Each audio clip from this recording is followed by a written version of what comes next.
How to block someone on Roblox on your phone. Hey guys, welcome back to our channel. In order to block someone on Roblox from your mobile device, you need to go ahead and open your Roblox. Then go ahead, search for the username of the person that you want to block. Then go to the people section. Tap on the profile that you want to block.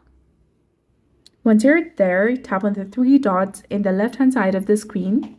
And here you'll get two different options of block and report. Go ahead and tap on block. And then tap on block again. And you'll be done.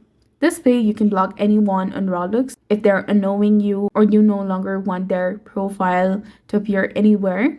You can go ahead, block this person, and if they are your connection or follower, this will remove them from your list and they won't be able to send you messages, request, or invite you to any game or anything or involve in any activity inside Roblox with you. So that's it for this video. I hope you found this video helpful. If you did, please like, share, and subscribe. Thanks for watching.